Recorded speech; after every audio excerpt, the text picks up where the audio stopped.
ഒരു നേതാവ് എങ്ങനെയാവണം, ഒരു നേതാവ് ഏതെല്ലാം രീതിയിൽ നാടിനെ ജനങ്ങളെ സ്വാധീനിക്കും എന്നുള്ളതിൻ്റെ ഉത്തമോദാഹരണമായി മാറുന്നു സഖാവ് പിണറായി വിജയൻ. എന്താണത്? താരരാജാവ് മോഹൻലാലുമായി ബന്ധപ്പെട്ട് അഭിമുഖത്തിന്റെ ഫുൾ വീഡിയോ പുറത്തു വന്നപ്പോ ഓരോ കാര്യങ്ങൾ സഖാവ് ഇരുന്നിങ്ങനെ പറയാ, ഈ നാടിന്റെ മുഖ്യമന്ത്രി ഇരുന്ന് പറയാ. അതിലേറ്റവും ഹൃദയസ്പർശിയായ നിരവധി കാര്യങ്ങൾ, സ്റ്റേറ്റ്മെന്റുകൾ ഉണ്ട്. 1 മണിക്കൂർ നീണ്ടു നിന്ന വീഡിയോ അത്രമേൽ ജീവിതത്തിന്റെ ആഴങ്ങളെ സ്പർശിക്കുന്നതാണ്. ഏറ്റവും ഹൃദയസ്പർശിയായ ഭാഗങ്ങൾ എടുത്തു നോക്കുമ്പോൾ അതിൽ വന്ന ഒരു കമന്റ് ഉണ്ട്. ലോകം മർദ്ദനത്തിന്റെ എത്രയോ വലിയ ആഴങ്ങളിലേക്ക് കടന്നുപോയ ഒരു മനുഷ്യനാണ് ഞാൻ.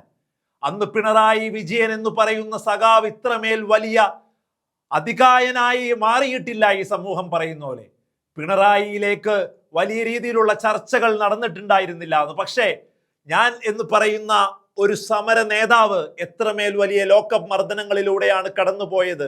അതുകൊണ്ട് തന്നെ ലോക്കപ്പ് മർദ്ദനങ്ങളെ പരിപൂർണമായി കടിഞ്ഞാടിടാൻ കഴിഞ്ഞ 10 വർഷം ഞാൻ നേതൃത്വം നൽകുന്ന സർക്കാരിന് കൃത്യമായ നിർദ്ദേശങ്ങൾ നൽകിയിട്ടുണ്ട് എന്ന് മുഖ്യമന്ത്രി മോഹൻലാലിനോട് പറയുകയാണ്. ഏതെങ്കിലും രീതിയിലുള്ള ലോക്കപ്പ് മർദ്ദനങ്ങൾക്ക് ആളുകളെ ഇരയാക്കിയാൽ അത് CBIയെ കൊണ്ട് അന്വേഷിപ്പിക്കുക എന്നുള്ള ശക്തമായ നടപടിയല്ലാതെ മറ്റൊന്നും ഞാൻ കാണുന്നില്ല എന്ന് കൂടി പിണറായി ചേർത്ത് പറയുമ്പോൾ നമ്മൾ മനസ്സിലാക്കേണ്ടത് അനുഭവങ്ങളിലൂടെ വളർന്നു വന്ന നേതാവ് എത്രമേൽ വലിയ ആഴങ്ങളിലാണ് ജനങ്ങളെ സ്പർശിക്കുക എന്നുള്ളതാണ്.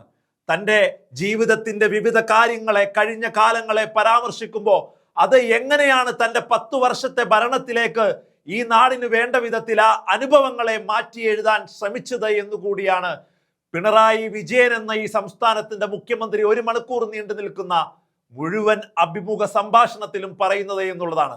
വലത് സോഷ്യൽ മീഡിയ ഹാൻഡിലുകൾ ചർച്ച ചെയ്ത് വെറുതെ ഇങ്ങനെ പറഞ്ഞുണ്ടാക്കുന്ന വെറും കെട്ടുകാഴ്ചയോ പബ്ലിസിറ്റി സ്റ്റണ്ടോ ഇലക്ഷൻ ഡ്രാമയായോ ആ പറയുന്ന അഭിമുഖത്തെ കാണാൻ കഴിയില്ല രാഷ്ട്രീയ കേരളത്തിന്. കാരണം അർത്ഥങ്ങളുണ്ടതിന്, അനുഭവങ്ങളുണ്ടതിന്. ഒരു നേതാവ് വളർന്നു വന്ന ജീവിത വഴികളെ തുറന്നു വെച്ച് 10 വർഷം ആ ജീവിതാനുഭവങ്ങളെ എങ്ങനെ മാറ്റി എഴുതാൻ ശ്രമിച്ചു എന്നുള്ളതിന്റെ ഉത്തമോദാഹരണമാണ് താരരാജാവുമായി ഈ നാടിന്റെ സംസ്ഥാനത്തിന്റെ മുഖ്യമന്ത്രി നൽകിയ 1 മണിക്കൂർ നീണ്ടു നിൽക്കുന്ന അഭിമുഖം എന്നുള്ളതാണ്.